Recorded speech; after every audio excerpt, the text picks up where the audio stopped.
O Lar Adventista, capítulo 86. A vida no lar edênico. O Éden deve ser restaurado. O jardim do Éden permaneceu na terra muito tempo depois que o homem fora expulso de suas deleitáveis veredas.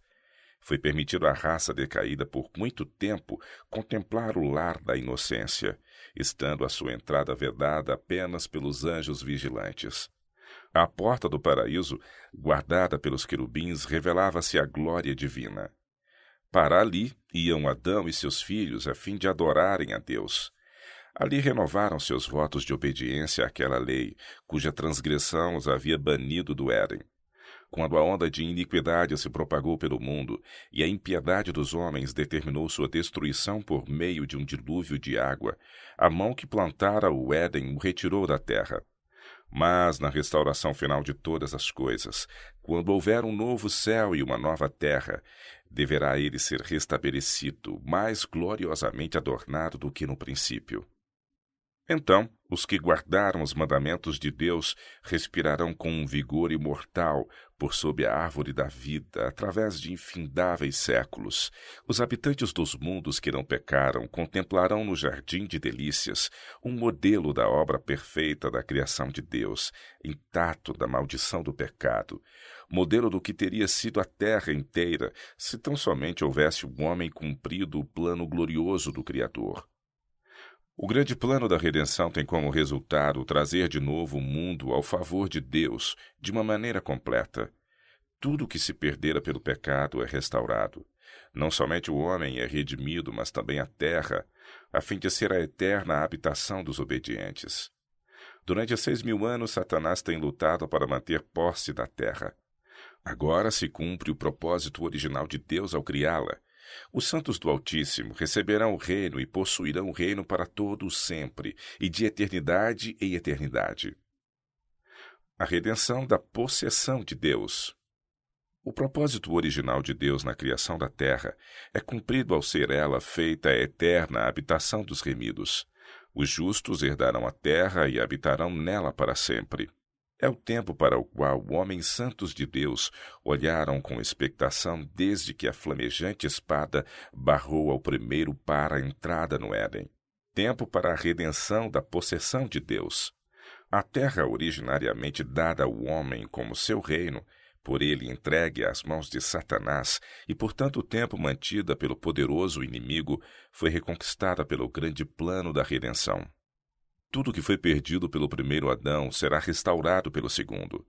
Diz o profeta: a ti, ó torre do rebanho, monte da filha de Sião, a ti virá sim, a ti virá o primeiro domínio. E Paulo aponta para a redenção da possessão de Deus. Deus criou a terra para ser habitada por seres santos e felizes. Este propósito será cumprido quando, renovada pelo poder de Deus e liberta do pecado e da tristeza, ela se torna o eterno lar dos remidos. Adão na posse de seu lar edênico. Depois de sua expulsão do Éden, a vida de Adão na terra foi cheia de tristeza. Cada folha a murchar, cada vítima do sacrifício, cada mancha na bela face da natureza, cada mácula na pureza do homem, era uma nova lembrança de seu pecado. Terrível foi a aflição do remorso ao contemplar a iniquidade que era dominante e, em resposta às suas advertências, deparar com a acusação que lhe faziam como causa do pecado. Com paciente humildade, suportou durante quase 1000 anos a pena da transgressão. Sinceramente se arrependeu de seu pecado, confiando nos méritos do Salvador prometido, e morreu na esperança de uma ressurreição. O Filho de Deus redimiu a falta e a queda do homem, e agora, pela obra da expiação, Adão é reintegrado em seu primeiro domínio. Em transportes de alegria, contempla as árvores que já foram seu deleite, as mesmas árvores cujo fruto ele próprio colhera nos dias de sua inocência e alegria. Vê as videiras que sua própria mão tratara, as mesmas flores que com tanto prazer cuidara. Seu espírito apreende a realidade daquela cena. Ele compreende que isso é, na verdade, o Éden restaurado, mais lindo agora do que quando fora dele banido. O Salvador o leva à árvore da vida, apanha o fruto glorioso e manda-o comer. Olha em redor de si e contempla uma multidão de sua família resgatada no paraíso de Deus. Lança então sua brilhante coroa aos pés de Jesus e, caindo a seu peito, abraça o Redentor. Dedilha a harpa de ouro e pelas abóbadas do céu ecoa o cântico triunfante. Digno, digno, digno é o Cordeiro, que foi morto e reviveu. A família de Adão associa-se ao cântico e lança as suas coroas aos pés do Salvador, inclinando-se perante ele em adoração. Esta reunião é testemunhada pelos anjos que choraram quando da queda de Adão e rejubilaram ao ascender Jesus ao céu, depois de ressurgido, tendo aberto a sepultura a todos os que crescem em seu nome.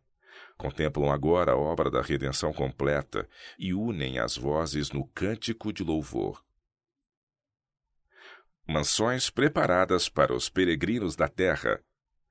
O temor de dar à futura herança um sentido demasiado material tem levado muitos a espiritualizar as próprias verdades que nos levam a olhá-la como nosso lar.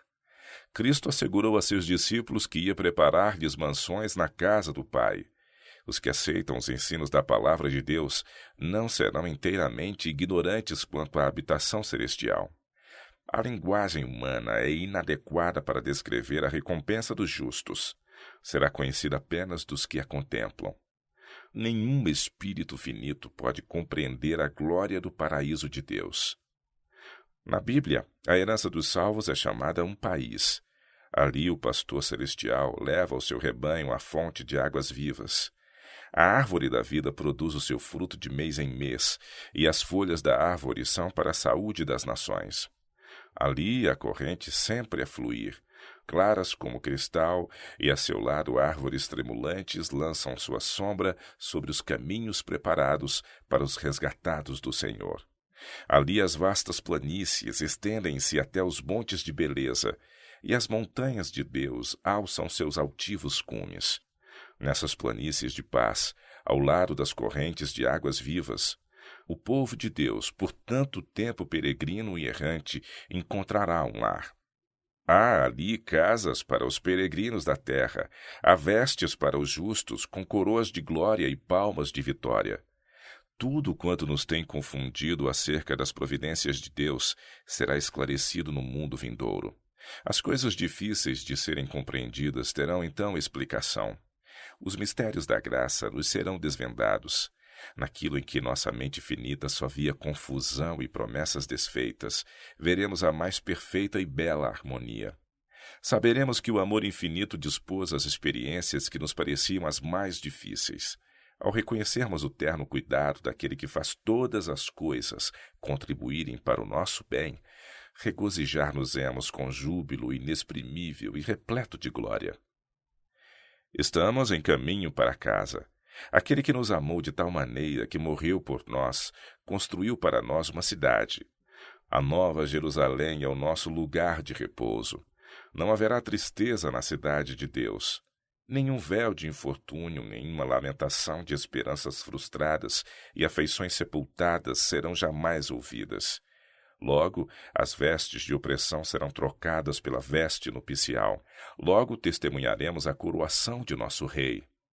Aqueles cuja vida esteve escondida com Cristo, os que na terra combateram o bom combate da fé, resplandecerão com a glória do Redentor no reino de Deus.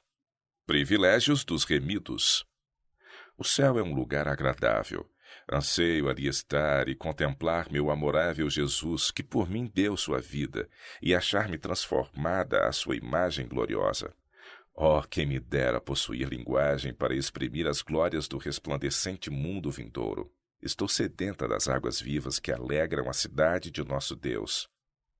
O Senhor me proporcionou uma vista de outros mundos. Foram-me dadas asas e um anjo me acompanhou da cidade a um lugar magnífico e glorioso. A relva era de um verde vivo, e os pássaros gorjeavam ali cânticos suaves. Os habitantes do lugar eram de todas as estaturas, nobres, majestosos e formosos. Ostentavam a expressa imagem de Jesus, e seu semblante irradiava santa alegria, que era uma expressão da liberdade e felicidade do lugar. Perguntei a um deles por que eram muito mais formosos que os da terra. A resposta foi: vivemos em estrita obediência aos mandamentos de Deus e não caímos em desobediência como os habitantes da terra. Pedi ao meu anjo assistente que me deixasse ficar ali. Não podia suportar o pensamento de voltar a este mundo tenebroso. Disse então o anjo: deves voltar, e se fores fiel juntamente com os 144.000, terás o privilégio de visitar todos os mundos e ver a obra das mãos de Deus. Unida a família da terra com a do céu. Ali os remidos conhecerão como são conhecidos. O amor e simpatias que o próprio Deus plantou na alma encontrarão ali o mais verdadeiro e suave exercício. A comunhão pura com os seres santos, a vida social harmoniosa com os bem-aventurados anjos e com os fiéis de todos os tempos, que lavaram suas vestes e as branquearam no sangue do Cordeiro, os sagrados laços que reúnem toda a família nos céus e na terra, tudo isto concorre para constituir a felicidade dos remidos.